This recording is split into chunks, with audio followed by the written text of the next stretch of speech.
여러분, 지난 시간에는 예루살렘 교회를 핍박했던 사울이 다메섹으로 가는 길 위에서 예수 그리스도를 만나는 사건을 함께 살펴보았습니다. 너무나 유명하고 중요한 장면이지요. 지난주에 우리 강 목사님께서 설교를 너무 잘 해주셔서 제가 참 큰 은혜를 받았는데, 이렇게 이 사울의 회심 사건을 정리해 주셨어요.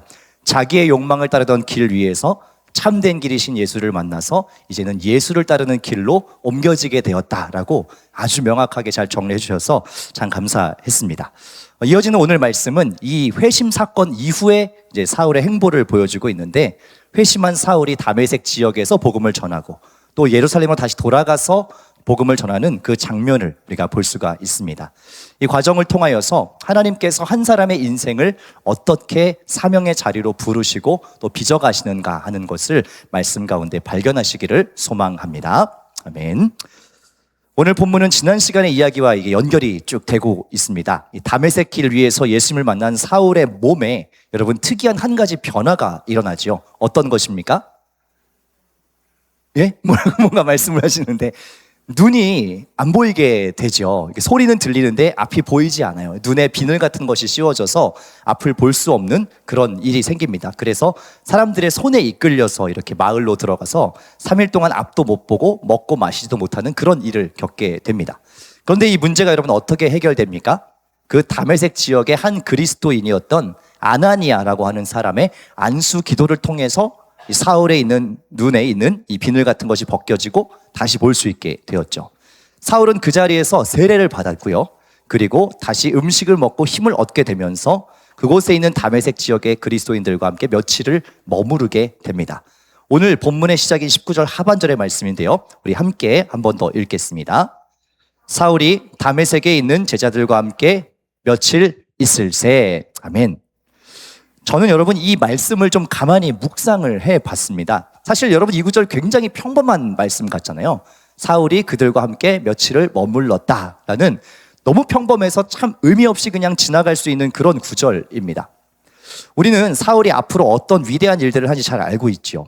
이방인의 사도로 부름받아서 그야말로 이 초기 기독교의 복음 전파에 있어서 전무후무한 전도자로 쓰임받는 것을 알고 있습니다. 그래서 우리는 보통 사울의 삶에 일어난 아주 드라마틱한 장면들을 주로 기억한단 말이에요.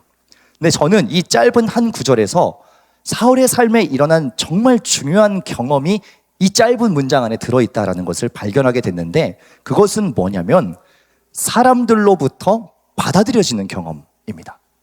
특별히 자기를 적대시하던 사람들에게 받아들여지는 그 경험이 이 짧은 문장 안에 표현이 되어 있습니다.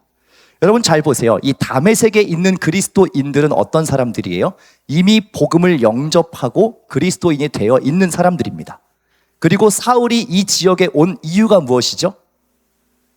바로 이 사람들을 잔멸하려고요. 이 사람들을 잡아다가 죽이려고 지금 가던 길이었던 거잖아요.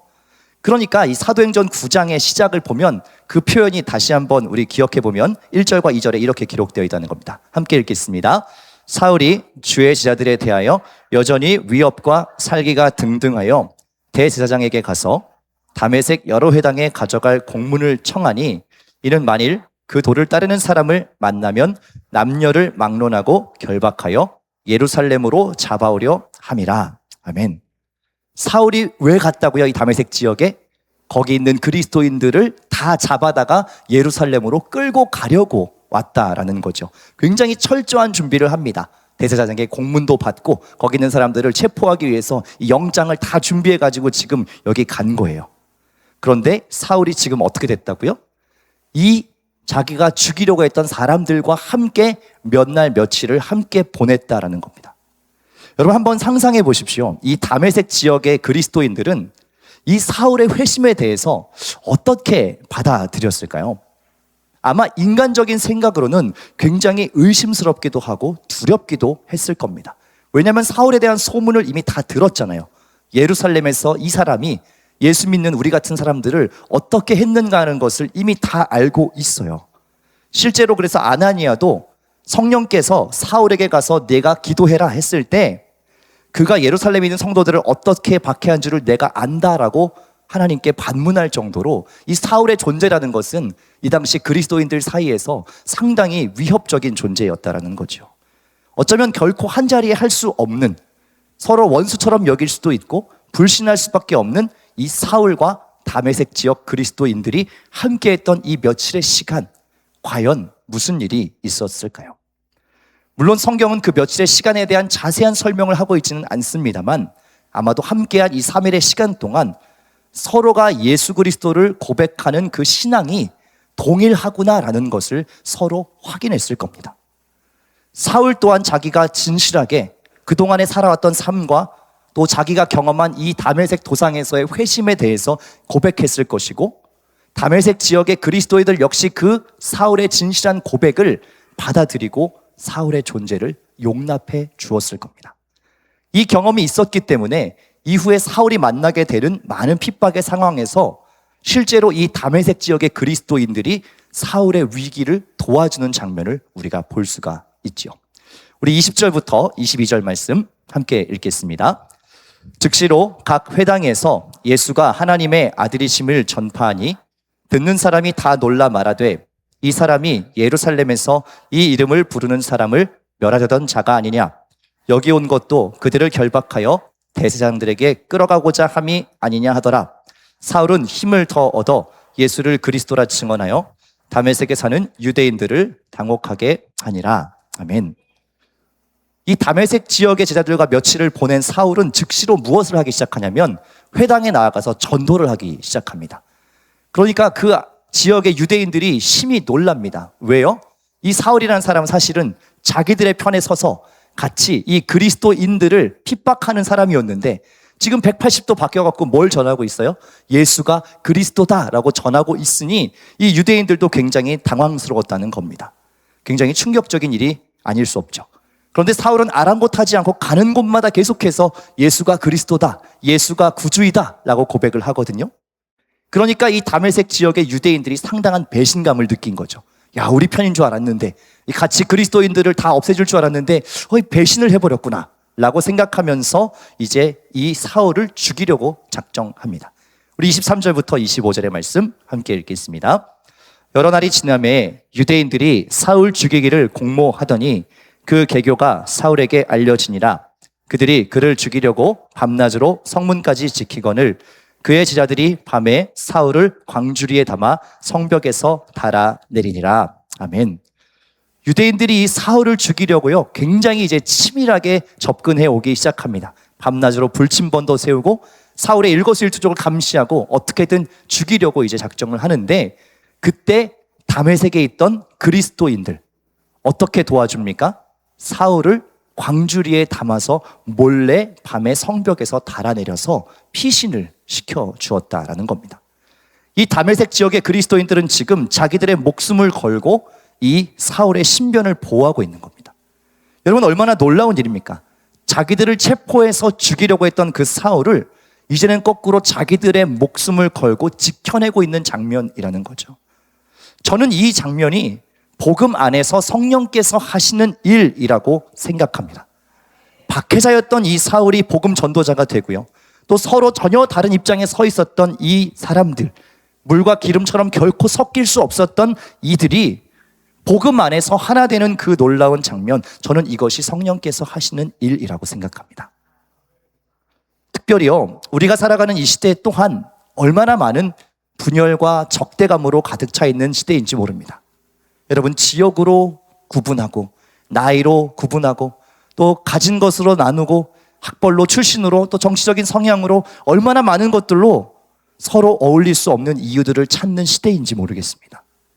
그러나 사랑하는 여러분, 복음은 그 모든 벽들을 다 허물고야 마는 것입니다. 복음 안에서 유대인이나 헬라인이나 이방인이나 어떠한 차별도 구분도 없이 하나됨을 이루게 하는 그 일, 그것이 복음의 위대함이라는 것이죠. 바라는 것은 모든 벽을 허물고 화해와 일치를 경험하게 하는 그 복음의 역사, 그 성령의 역사가 이 밤 우리에게도 임하기를 간절히 소망합니다. 우리의 삶 속에, 우리의 공동체 속에 하나 되지 못하고 함께할 수 없었던 많은 벽들이 있다면 그 모든 것들이 허물어지는 성령의 역사가 임하기를 주님의 이름으로 축원합니다. 아멘. 사울은요, 이제 다메섹을 떠나서 자기가 처음 출발했던 예루살렘으로 다시 향합니다. 사울은 자기가 경험한 이 놀라운 회심, 또 다메섹에서 복음 전한 그 모든 이야기들을 누구랑 이제 나누고 싶었냐면 예루살렘에 있는 사도들, 그 예루살렘 교회의 성도들과 나누고 싶었습니다. 사울 스스로 생각하기에도 자기가 경험한 이 놀라운 회심, 그리고 이제 자기가 복음 전하는 자가 되었다는 이 사실이 얼마나 가슴 벅찬 일이겠습니까? 그리고 이것을 나누고 싶었어요. 그래서 그 예루살렘 교회에 찾아갑니다. 그런데 안타깝게도요, 사울의 이전 모습을 기억하는 사람들은 사울을 불신했습니다. 우리 26절의 말씀을 함께 읽겠습니다.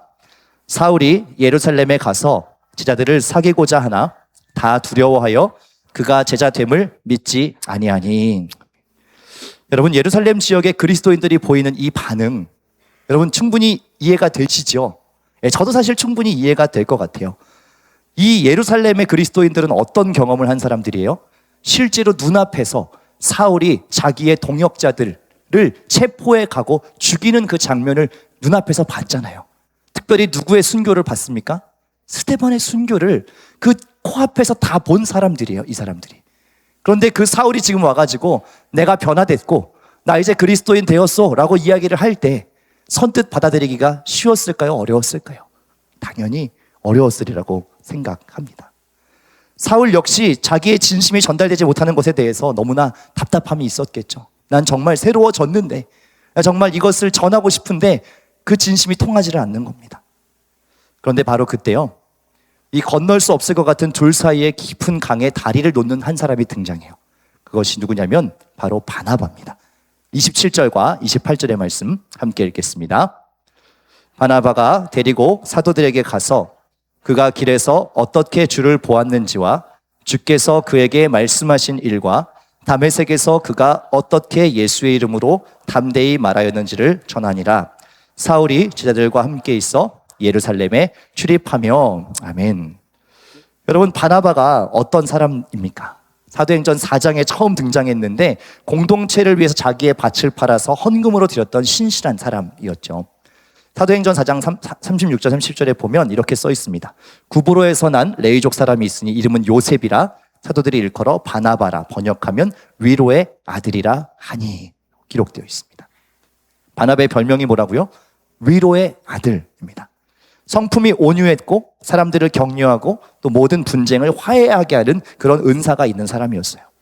그런 바나바가 지금 사울의 삶에 대해서 예루살렘 교회에 변호를 해주고 있는 겁니다. 바나바가 공동체 안에서 얼마나 덕이 있고 신뢰할 만한 사람이었는지 예루살렘 교회는 이 바나바의 증언을 통해서 사울을 받아들이기 시작합니다. 27절과 28절의 말씀 우리 함께 읽겠습니다.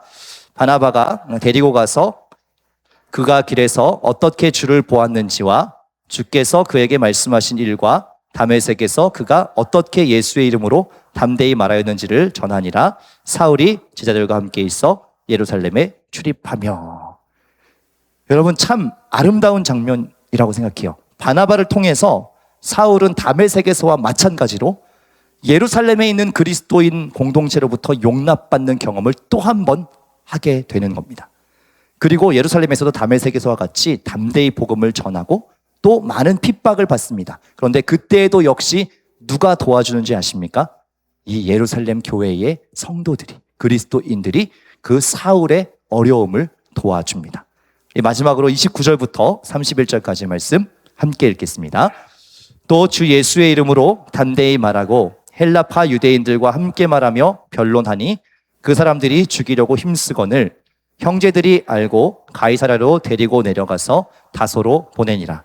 그리하여 온 유대와 갈릴리와 사마리아 교회가 평안하여 든든히 서가고 주를 경외함과 성령의 위로로 진행하여 수가 더 많아지니라. 아멘.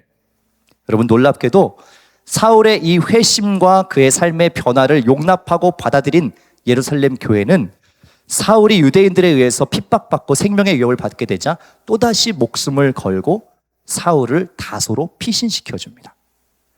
예루살렘에서도 또다시 사울은 이 공동체의 보호를 통해서 자기가 복음 전하는 사역을 계속 이어갈 수 있었던 겁니다. 그리고 그 결과로 온 유대와 갈릴리, 사마리아 지역에 복음을 전했던 그 모든 교회들이 평안하고 든든하게 세워져 갔다라고 기록하지요. 하나님의 은혜로 더 믿는 자들이 많아지는 부흥의 역사가 계속해서 이어지고 있는 겁니다. 그 모든 것이 사울의 극적인 회심, 그리고 그 사울의 변화를 용납하고 받아들여서 함께 동역했던 그 공동체를 통해서 이루어진 일이었다는 것입니다. 사랑하는 왕심중학교의 성도 여러분, 오늘 우리는 다메섹 도상에서 예수님을 만난 이 사울이 회심한 직후의 여정을 살펴보았습니다. 기세등등하게 교회를 잔멸하려고 했던 그 핍박자 사울이 예수님을 만난 이후에 완전히 변화되어서 예수가 그리스도이시고 하나님의 아들이심을 선포했지요. 참 놀라운 장면입니다. 그러나 오늘 우리가 이 말씀 속에서 특별히 더 깊이 주목해야 할 부분은 무엇이냐면, 그가 얼마나 위대한 사역을 했는가, 얼마나 위대한 전도의 능력을 발휘했는가, 그것이 아닙니다. 우리가 주목해야 될 부분은 사울이 회심한 이후에 믿음의 공동체로부터 용납받는 경험이 있었다는 것입니다. 사울의 혼자의 능력으로 감당한 것이 아니고요, 이 혼자의 어떠함으로 했던 것이 아니고 그를 품어주고 인정하고 함께 힘을 실어주었던 동역자들, 공동체가 있었다라는 것입니다. 여러분, 이 표를 한번 보시면 다메섹에서 사울은 자기가 체포하여 죽이려 했던 한 사람 아나니아의 손에 의해서 눈이 열렸고요, 다메섹 지역에서 함께 먹고 마시며 그들의 공동체의 용납을 받았습니다. 그리고 자기가 핍박받고 죽임당하고자 했을 때 이들이 목숨을 걸고 광주리에 그를 담아서 성벽으로 달아내려 피신시켜 주었죠. 예루살렘에서도 마찬가지죠. 이 스데반의 순교를 기억하며 예루살렘 교회가 사울을 두려워하고 불신했을 때 스데반 바나바라고 하는 이 중재자가 그를 대변해 주었고, 결국 예루살렘 교회 또한 사울을 형제로 받아들여 주었습니다. 여러분, 평생을 율법의 철저한 조건과 자격, 혈통의 벽 안에서 차별하고 정죄하고 심판하며 살았던 사울이었어요. 그런 그에게 자기를 아무런 조건 없이 용납해주고 신뢰해주고 심지어 자기의 목숨을 걸어서 탈출시켜준 이 그리스도인 공동체의 모습은 사울에게 너무나 충격적이었을 겁니다. 저는 이 받아들여짐의 경험이 다메섹 길에서 부활하신 주님을 만난 그 사건에 이은 두 번째 회심이라고 생각합니다. 사울이 주님을 만나서 개인의 구원을 경험하게 됐다면 다메섹과 예루살렘 교회의 이 용납을 통해서 공동체적인 구원을 경험했다는 거예요. 사랑하는 여러분, 그렇기 때문에 오늘을 살아가는 우리 모든 그리스도인들에게도 저는 반드시 이 두 번째 회심이 필요하다고 생각합니다. 첫 번째는 하나님을 인격적으로 만나 그분께로 삶의 방향을 돌이키는 개인적인 회심입니다. 그리고 두 번째는 나라는 존재를 받아들여주는 그 믿음의 공동체 안으로 깊이 들어와서 깨어진 세상 속에서 형제 자매 서로를 용납하는 두 번째 회심입니다. 공동체로부터 그런 무조건적인 사랑과 용납을 깊이 받아보고 또 그 공동체를 위해서 내 마음을 열어본 사람만이 비로소 세상 가운데 나아가서 그 어떤 저항과 박해 앞에서도 흔들리지 않고 담대하게 복음의 증인으로 살 수 있기 때문에 그렇습니다. 저는 우리 왕십리 중앙교회가 이러한 용납과 받아들여짐의 그 신비가 살아있는 거룩한 공동체가 되기를 간절히 원합니다. 우리 안에도요, 이 오랜 공동체의 시간과 역사 속에서 크고 작은 갈등과 아픔, 또 상처들과 벽들도 있으리라 생각합니다. 그러나 서로가 주고받았던 그 아픔과 상처들, 또 과거에 허물 많았던 여러 가지 부끄러운 경험들 또한 이 공동체 안에서 한 성령의 띠 안에서 온전히 용납되고 극복되기를 소망합니다. 사람의 계산과 눈으로는 도저히 하나 될 수 없는 그 사람들이 복음 안에서 서로를 형제와 자매로 용납할 때 세상은 우리를 통해서 살아계신 하나님의 나라를 볼 수 있는 겁니다. 교회란 그런 곳이구나. 하나님의 나라라는 것은 이러한 것이구나. 그 모든 벽들이 허물어지고 모든 담들이 허물어지고 하나됨을 이루는 것, 이것이 세상과는 전혀 다른 교회의 모습이구나라는 것을 우리의 삶의 모습을 통해서 볼 수 있기를 원합니다. 우리가 이 밤에 기도의 자리를 통해서 특별히 막힌 담을 허무시는 성령의 역사를 깊이 경험하기를 원합니다. 그리하여서 우리가 서로를 용납하고 또 서로를 품어내는 그 일을 통하여서 온 유대와 갈릴리와 사마리아 교회가 평안하게 그렇게 서갔던 그 부흥의 역사, 그 놀라운 하나됨의 역사가 오늘 우리 왕십리 중앙교회 가운데에도 다시 새롭게 시작될 수 있기를 주님의 이름으로 축원합니다. 아멘.